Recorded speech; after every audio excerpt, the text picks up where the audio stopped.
Ingredients. Yield for servings: 3 tablespoons extra virgin olive oil, plus more as needed. 1 12 to 18 ounce package shelf-stable potato gnocchi. 1 pound hot or sweet Italian sausage, casings removed. 2 cups 10 ounces frozen peas, no need to thaw. 1 tablespoon Dijon mustard.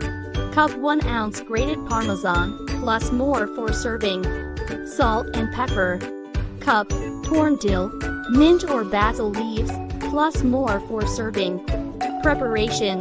Step 1. In a large 12-inch non-stick or well-seasoned cast iron skillet, heat 1 tablespoon oil over medium-high. Break up any stuck-together gnocchi and add to the skillet in an even layer.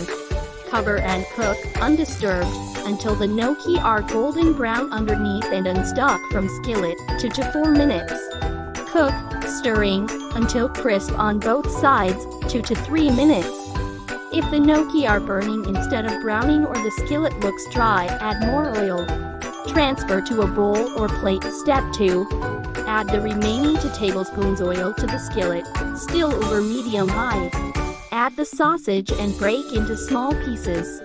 Cook, undisturbed, until sausage is brown, 2 to 4 minutes. Stir and cook until the sausage is cooked through, another 2 to 4 minutes. Step 3.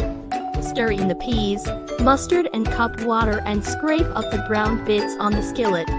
It may not look like a lot of liquid, but the peas will release some as they cook. Simmer until the peas are cooked through, 2 to 4 minutes. Step 4. Add the browned gnocchi and the Parmesan.